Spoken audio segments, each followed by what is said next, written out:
Now we're going to transition to our, it's always people's favorite, our patient panel. We're very honored to have 3 patients tell you about their story, their challenges, how they've overcome their challenges, and give you tips on how to improve your quality of life to the best that you can. So our first patient panelist is Doc, and we're going to have him come up and do his presentation. Oh my God, look at that guy. Howdy folks, I'm Doc Davis. First of all, thank you for having me. Thank you Moving Mountains for having me. I'm a little nervous. I was diagnosed with COPD in 2020 and then RA in 2021. And for those who don't know, that is rheumatoid arthritis, and it's painful. I was on oxygen for activity, but I was always very active. I swam for more than 20 years. Let me slow down.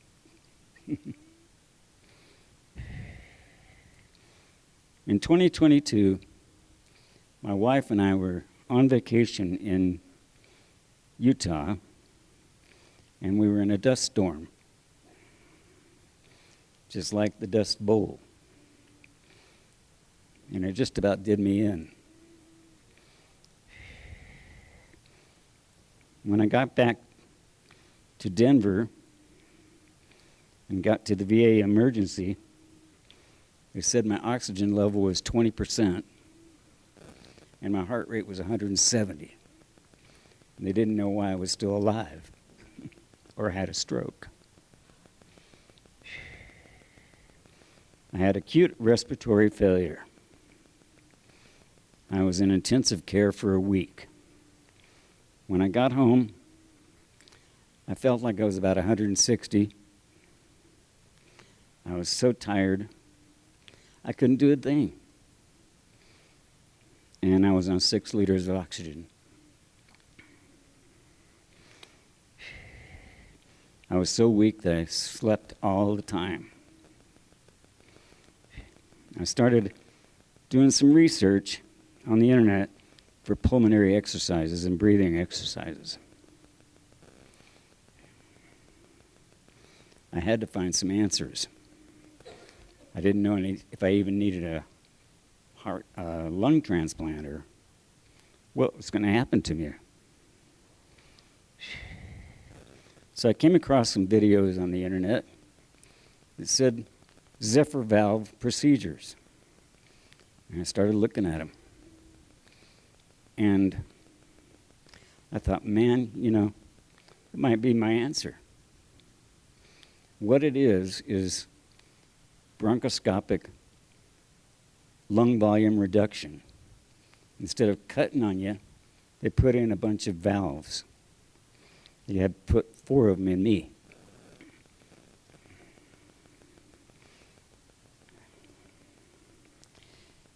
The Zephyr valve procedure has been a game changer for me. I started pulmonary rehab and asked about the valves, but they didn't know much about it. And turns out a lot of people didn't know much about it. It was pretty new. But I kept searching, and I got in touch with UCH Anschutz here in Colorado. And they said that I could be a possible candidate for this. You have to pass a few tests. And benefits looked really promising. I passed all the tests to be a candidate. And I lost my place. Anyways,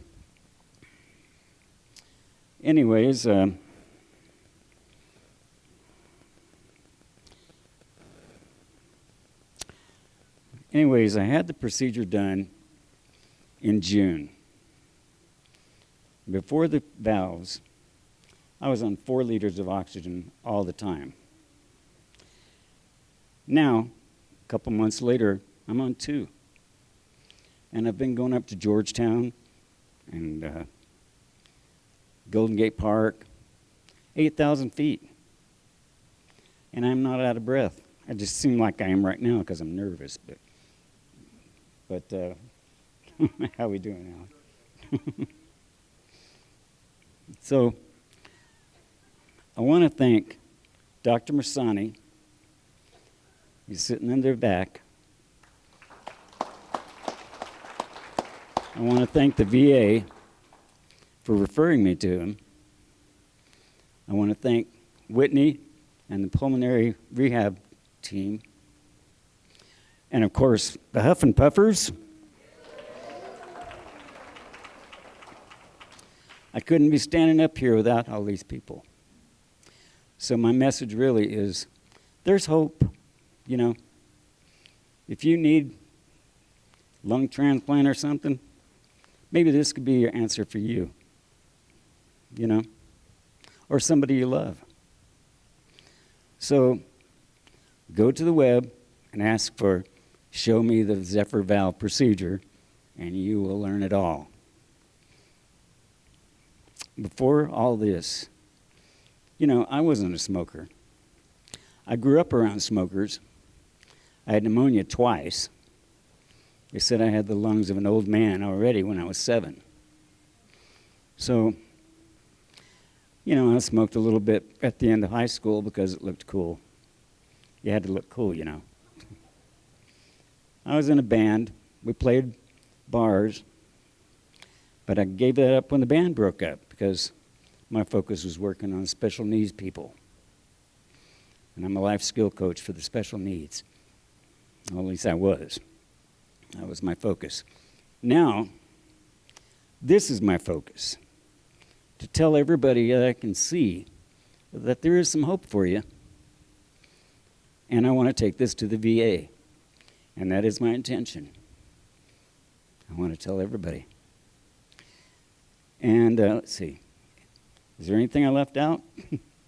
Have any questions? Anybody have any questions?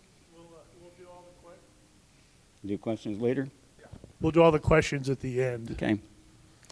Well, that's my story, folks. Thanks for Thank giving you, me a Doc. chance. Awesome. And Dr. Musani in the back with the hat, he's an interventional pulmonologist. Right there. It's physicians like him that place the valves and have a huge positive impact. He actually presented at this conference, but it was 2020 and it was virtual. That was during COVID. We didn't have a great turnout, so not put him on the spot, but maybe we can rein him back in again. Dr. Thank you. Masani, thank you. Good. Thank you, Doc. Now Reggie is going to come up and tell you about her story. Hi, my name is Reggie Aichlmayr. I go by Reggie, and I'll be 70 in January. I have everything. I have asthma, stage 2 COPD, interstitial lung disease, and pulmonary hypertension. I smoked for 35 years, but I quit 20 years ago. In 2017, my lung journey got a little bit more difficult.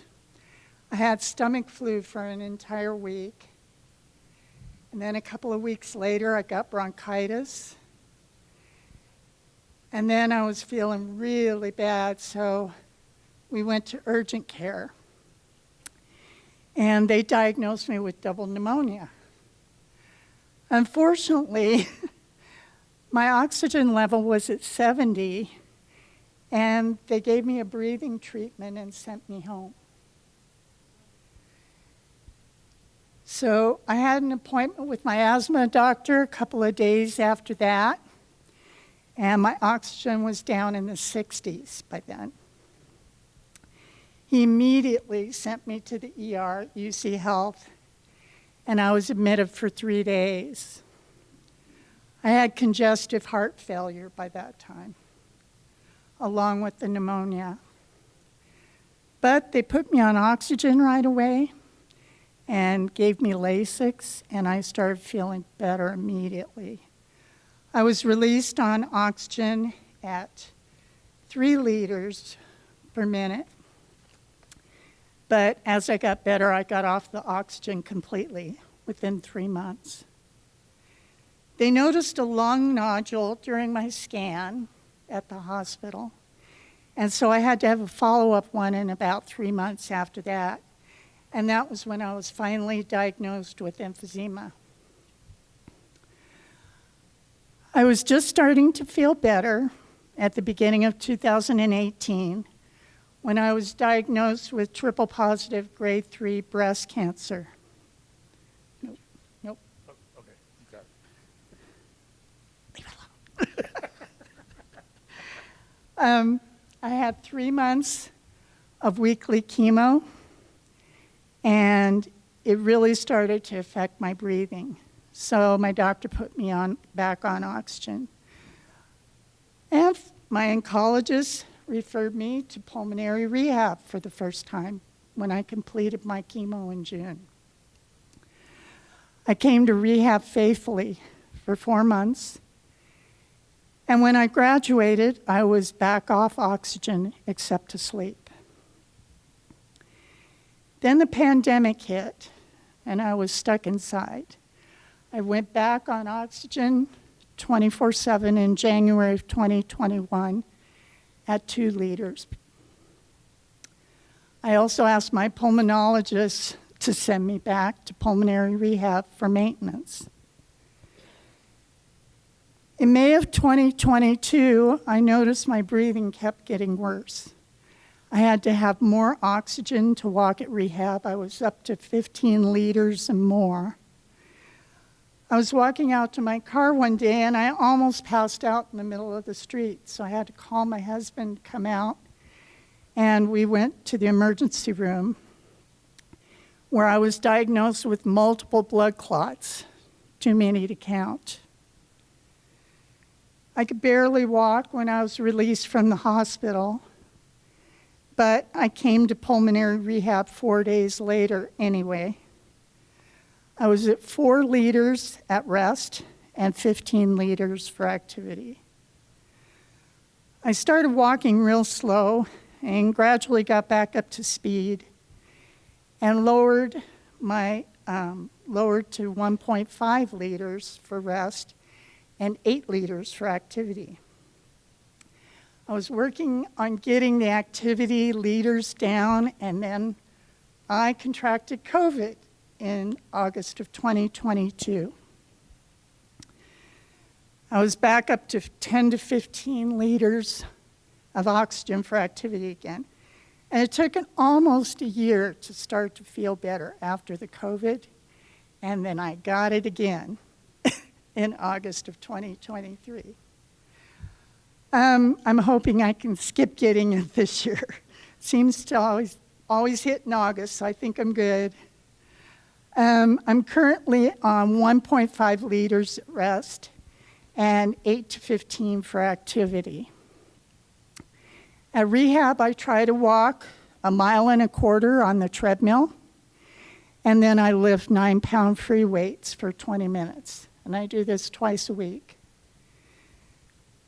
Besides coming to pulmonary rehab, I've been asked to talk about what I do to keep active.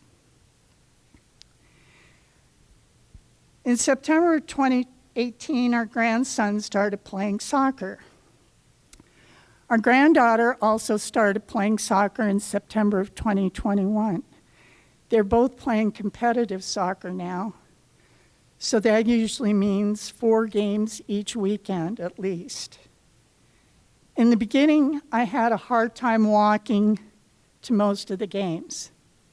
I'd have to stop about 3 times to get to the field, and I have to catch my breath. After doing rehab, it's now become much easier. But I also got my handicap placard in September of 2022, and that's helped a lot with finding a parking space closer where I don't have to walk so far. It can make a big difference. This past Christmas, my son gave me a wagon. And this wagon has made a big difference in getting to the field more easily. We load the chairs, blanket, jackets, umbrella, my purse, my oxygen in it, and then my husband pulls the wagon, and it makes it much easier for me to breathe because I don't have my purse and my oxygen on my shoulder. And it even made it so that I could go to a couple of games without him last year. I could do it by myself. Another thing we do to keep active is to attend concerts. For me, music brings me joy.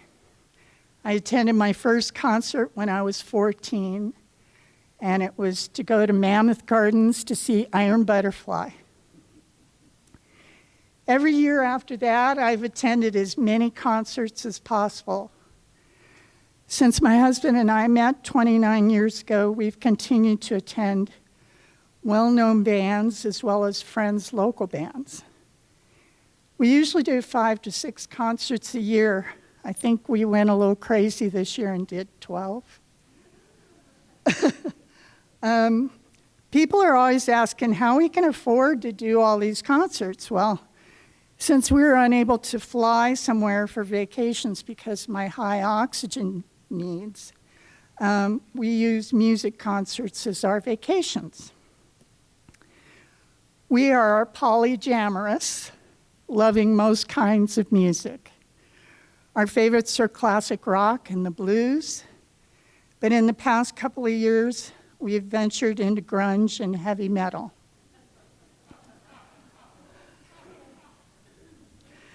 One of my favorite places to go is Fiddler's Green Amphitheater in Greenwood Village. This shows you the layout, and it's not real ADA friendly. It's got a very steep walkway to get up to the front, the entrance to get in, and then when you get in, you've got a lot of stairs to go down and a lot of walking to get to where your seats are. Sorry, gotta turn the page. It has great sound, but it is hard to navigate. We found a good spot is to get seats in the 200 section right behind the handicap section. That way we can enjoy the show without people standing in front of us for the whole show. It's great for people who have a walker, a scooter, or a wheelchair. They have elevators on the side of the handicap part to lift them up into that section. But this is our view that we usually have of the stage, and it's great. Like I said, the venue leaves a lot to be desired for handicap access. Yeah, I'm gonna go way over.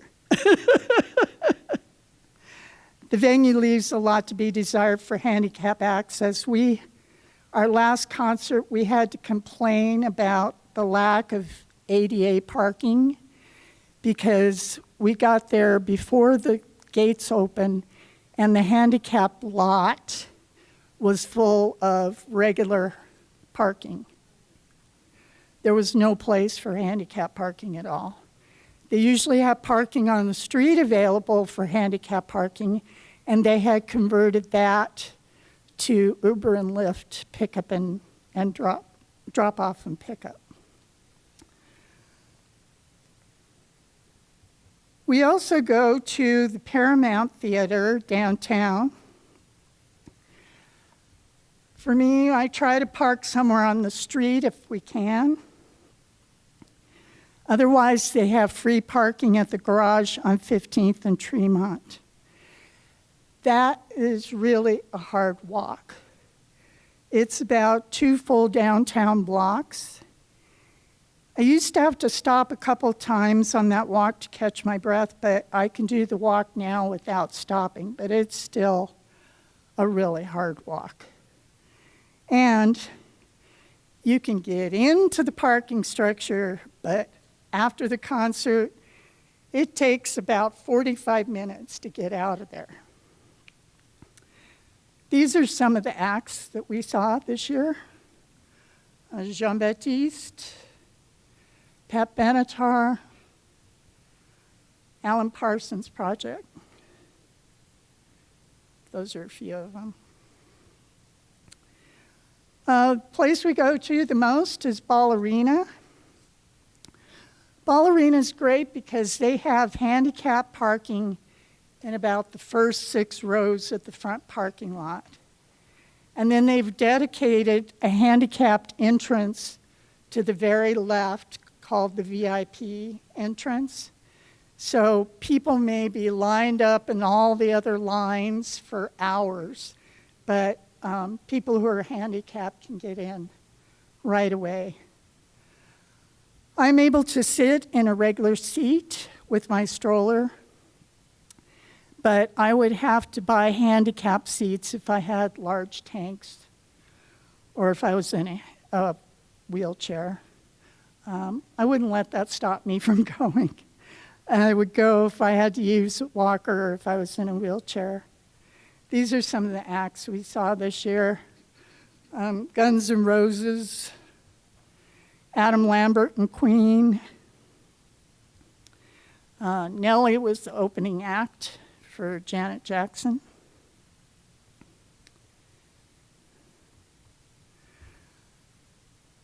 The thing I want to stress is it's not easy for me to do this. It takes a lot of planning. I have to hydrate well all day before we go and the day we go.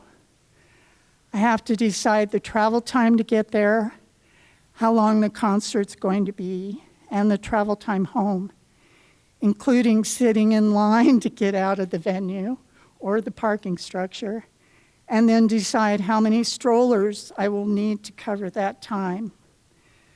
I'm fortunate that I have the liquid oxygen, and one of those can last me for about 5 or 6 hours. So we usually take a couple, and I use one while we're driving, and then I switch to the one that I'm going to use when I go inside. I usually don't drink anything at a venue because I don't want to have to get up and go to the bathroom. Most of the places have a lot of stairs that you have to go to get to the bathroom, so I usually wait until after the concert is over. Then I have to have a recovery day or two afterwards. My body's usually extremely sore and exhausted after we go. At the beginning of August, we did 2 concerts and a party in 1 week, and that caused a mild exacerbation for me from doing too much and not getting enough rest. I am a firm believer in the benefits of pulmonary rehab. It truly keeps me alive. If I skip a day of rehab, I really feel it in my body. And if I sit all day, every day, my breathing and my ability to move gets so much worse. The important thing I've learned from pulmonary rehab is to find something that you love and keep doing it. And above all, keep moving. Thank you.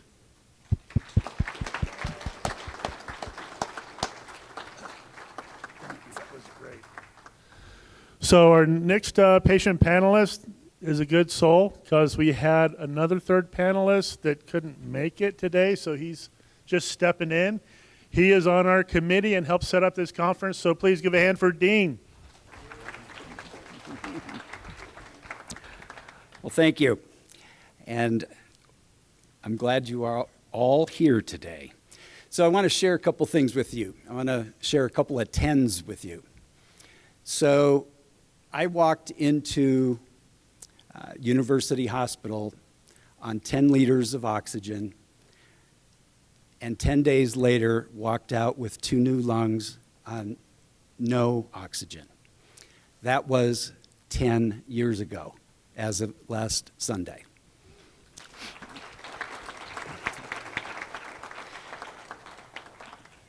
You know, one of the things that they tell you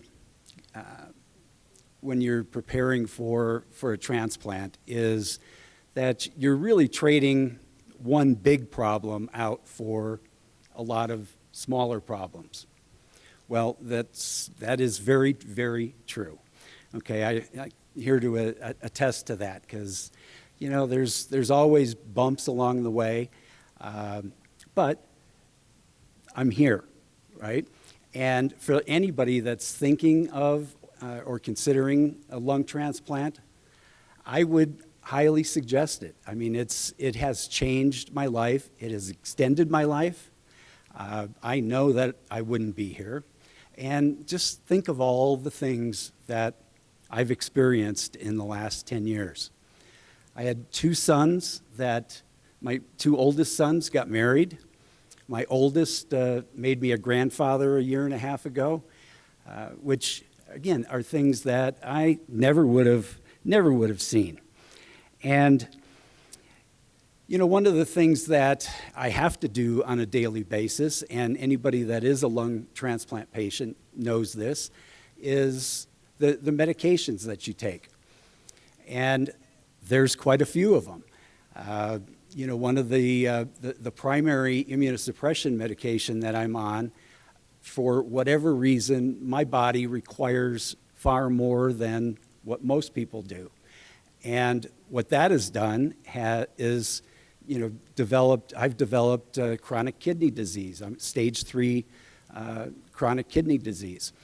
So the transplant team is working with me to, you know, to adjust that down. We're trying another medicine that I've been doing for about a year now that is primarily for kidney transplant patients.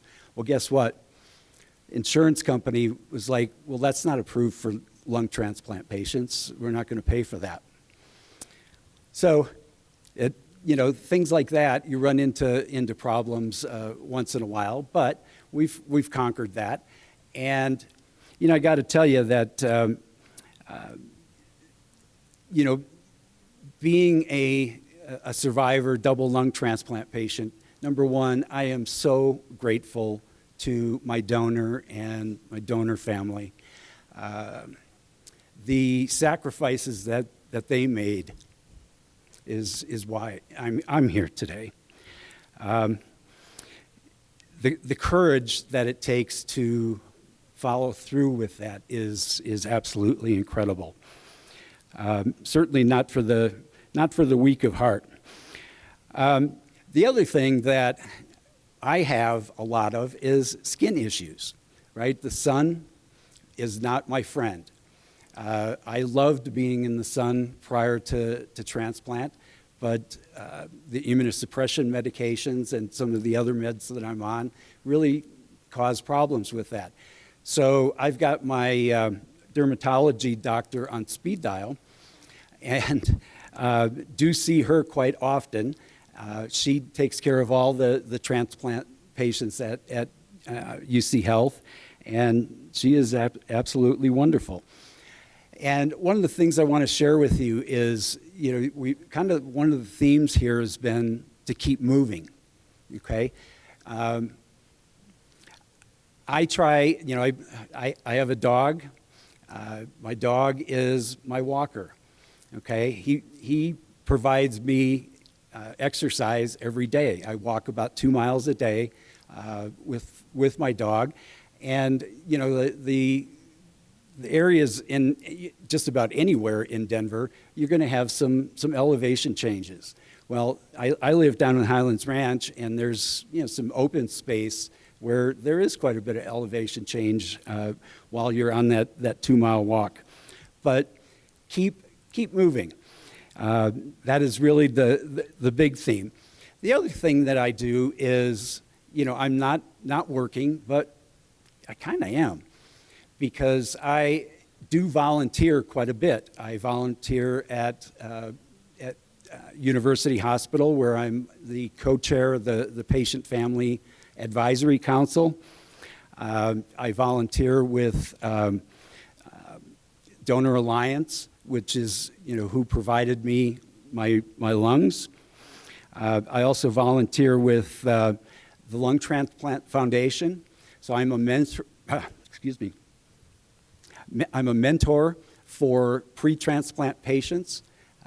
And if anybody would like to talk, I'd be more than happy to spend some time with you.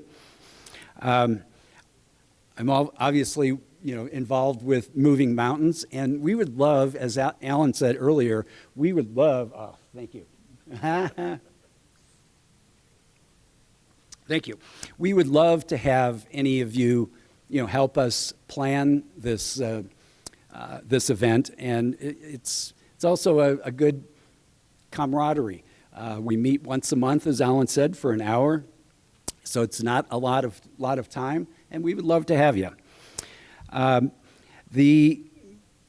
The other thing that I'm involved with is, Better Breathers Club. I attend every Better Breathers Club meeting at the University of Colorado Hospital, at the pulmonary rehab there. And pulmonary rehab, everybody's been talking about that. It is the best. I mean, I know that not only does pulmonary rehab help you, but also what the Huff and Puffers are doing. We have a harmonica group at University of Colorado Hospital where we've got 10 members, and playing the harmonica, believe it or not, is absolutely excellent exercise for your lungs, for your diaphragm. It's a lot of fun. We have a blast.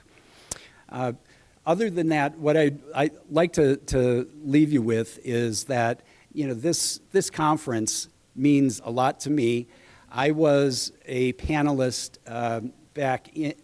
first of all, I was supposed to be a panelist in 2014 and couldn't because I had just had my transplant. My son came, who was a senior in high school, put together a presentation and came on my behalf and presented to the group what my journey was like through his eyes, which was pretty cool.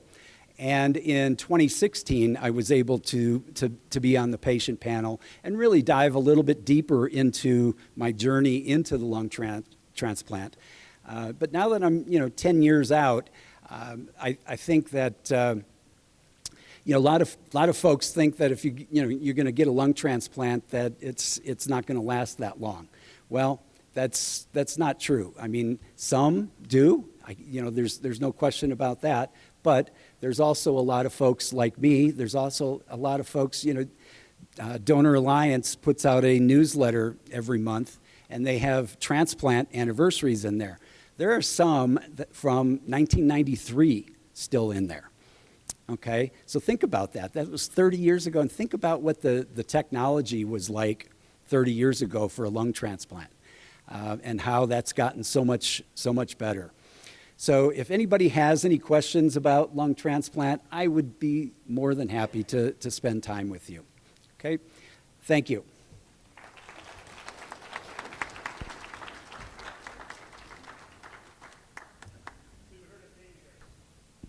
One of them is pulmonary rehab, pulmonary rehab, pulmonary rehab.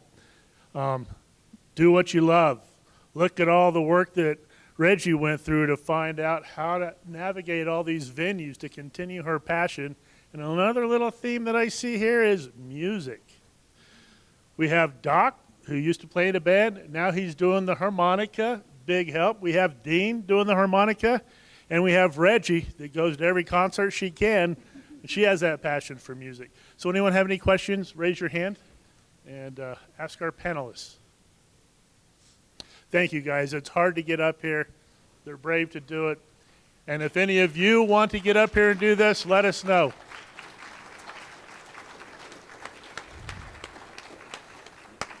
Questions? Going once? Going twice? Okay, here we go. Actually, all of it. The answer was how much was covered by insurance, and Doc said all through the VA. All through the VA. It's all covered. Medicare, you take care of What I understand is that your Medicare would take care of it because part of it pays the medicines and part of it pays for the hospital. Yeah, and if you want to get into that, they'll help you navigate all of that as well. Any other questions? Nope. All righty. Well, I thank you very much. We're going to have some awards, given out here in just a minute. But again, thank all the patient panelists. They did a wonderful job.